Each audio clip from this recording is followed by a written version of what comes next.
जय श्री कृष्णा दोस्तों। बहुत समय पहले की बात है। किसी गांव में रघु और हरि नाम के दो दोस्त रहते थे। एक बार रघु को किसी काम से 4 दिन के लिए गांव से बाहर जाना पड़ा।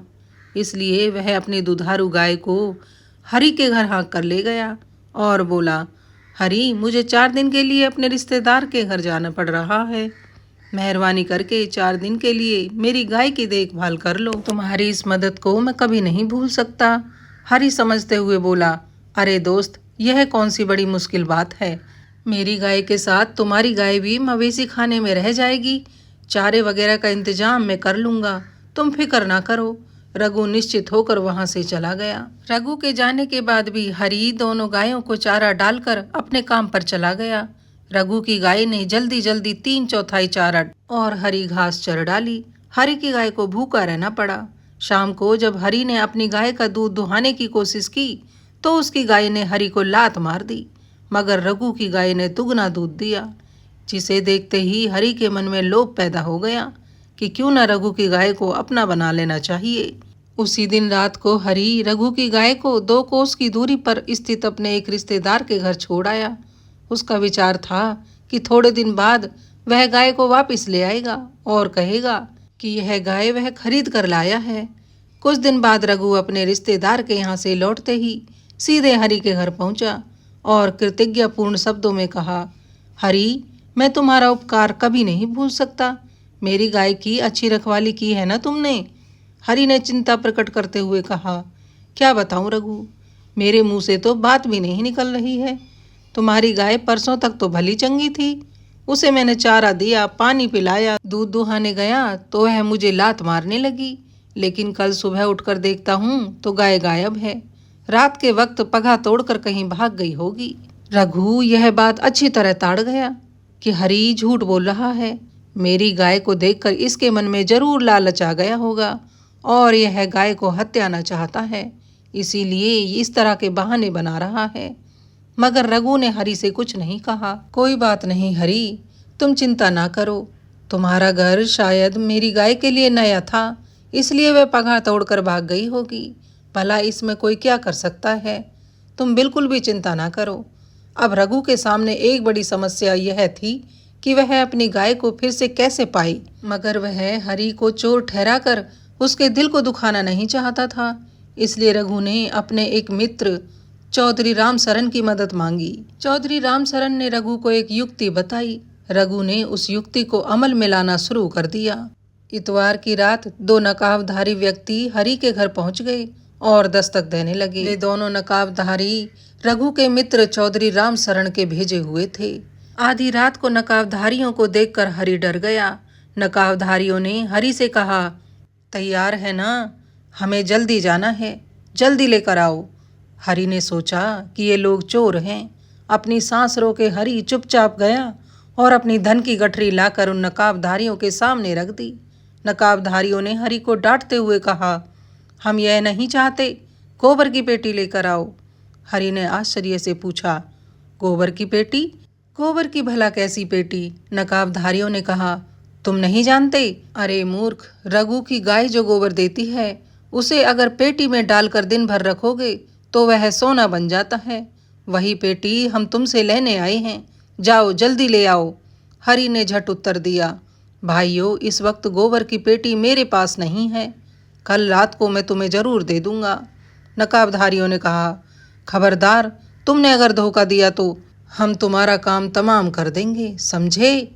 यह चेतावनी देकर नकाबधारी वहां से चले गए। उनके जाने के बाद हरि ने झट से किवाड़ बंद कर लिए।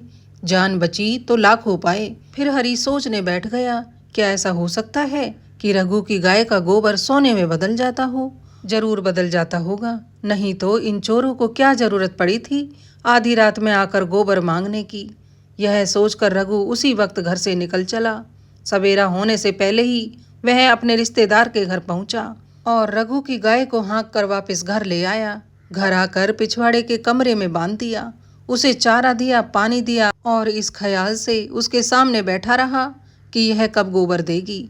गाय ने जैसे ही गोबर दिया उसने बड़ी होशियारी से एक पेटी में डाल दिया और उसे बंद कर दिया। उस दिन रात को 2 नकाबधारी फिर से हरि के घर पहुंचे।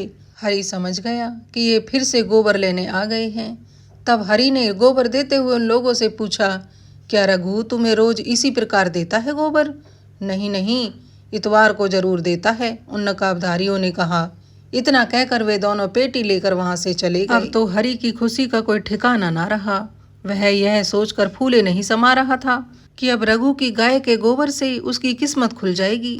लेकिन हुआ क्या, दूसरे दिन सवेरे रघु हरि के घर आधम का और गपशप करने बैठ गया। इधर हरि अपने मन में सोच रहा था कि यह जल्दी से चला जाए तो मैं गाय को चारा पानी दे दूं, और उसके बाद जब गाय गोबर करेगी तो जल्दी से उससे सोना निकाल लूं। पर रघु के जल्दी जाने के कोई आसार नजर नहीं आ रहे थे। गाय के चारे का वक्त बीतता जा रहा था, इसलिए गाय रंभा उठी। रघु झट से उठ खड़ा हुआ और चिल्ला उठा, हरि, लो देखो मेरी गाय तो वापस लौट आई। इतना कहकर रघु खुश होता हुआ घर के बाहर निकल आया। रघु के पास यह बढ़िया मौका था। वह गाय की आवाज सुनकर उसी दिशा में चलने लगा। वह हरि के घर के पीछे वाले कमरे में जा पहुंचा। वहां पर अपनी गाय को देखकर रघु खुशी से चिल्ला उठा, हरि, यह मेरी गाय है, देखो यह तो वापस लौट आई। हरि ने मुस्कुराने का नाटक करते हुए कहा, सोने जैसी गाय लौट आई, तुम बड़े भाग्यवान हो मेरे भाई। तुम्हारी गाय यहीं से पगा तोड़कर भागी थी और खुद ही लौट आई और यहीं आकर खड़ी हो गई। हरि ने खीसे निपोरते हुए कहा, ले जाओ भाई, तुम्हारी गाय है। देखो अपने मन में यह मत सोच लेना कि मैंने कुछ किया है। रघु बोला, नाना भाई, मेरे मन में तो यह बात आई भी नहीं, बल्कि मैं तो शुक्रगुजार हूँ कि तुम्हारी वजह से मेरी गाय मुझे वापस मिल गई। तुम्हारा बहुत बहुत शुक्रिया मेरे भाई। इतना कहकर रघु अपनी गाय को हाँक कर अपने घर ले गया। इधर हरि के मन पर तो जैसे वज्रपात हो गया था। सोना देने वाली गाय उसके हाथ से निकल गई। उसने धीरे से अपने आप से कहा, यह तो वही वाली बात हो गई कि हाथ आया पर मुंह ना लगा। पर उसके मन में एक खुशी जरूर थी कि चोरी का इल्जाम उस पर नहीं लगाया गया था। इधर रघु अपनी गाय को लेकर अपने मित्र चौधरी रामशरण के घर पहुंचा और तहे दिल से धन्यवाद दिया कि मित्र, तुम्हारी वजह से, तुम्हारी सलाह से ही मेरी गाय मुझे वापस मिली है। यह सुनकर चौधरी रामशरण ने रघु से कहा, रघु, गाय तो तुम्हारी ही थी और तुम्हें ही मिलनी चाहिए थी, पर एक बात अब यह साफ हो गई है कि चौधरी चौधरी ही रहते हैं भाई। जाटो जैसा दिमाग किसी का नहीं हो सकता। अब तो रघु ने ठाका लगाते हुए कहा, हाँ भाई हाँ, यह भी आपने खूब कही। इस बात में कोई शक नहीं है कि जाट जैसा दिमाग किसी के पास नहीं है। रघु ने चुटकी लेते हुए कहा, जाट रे जाट, तेरे निराले ठाट। यह सुनकर दोनों मित्र हंसने लगे। तो दोस्तों, आज की हमारी कहानी यहीं पर समाप्त होती है। आज की कहानी आपको कैसी लगी कृपया हमें कमेंट करके जरूर बताएं और वीडियो को लाइक तो जरूर से करें। चैनल पर यदि पहली बार आए हैं तो चैनल को सब्सक्राइब कर लें। कहानी को पूरा देखने के लिए हमारे सभी श्रोतागण का दिल से आभार। सब सुखी और स्वस्थ रहें, सबके अन्न धन भंडार भरे रहें। इसी प्रार्थना के साथ मैं सीमा यदुवंशी आप सबसे विदा लेती हूँ। राधे राधे।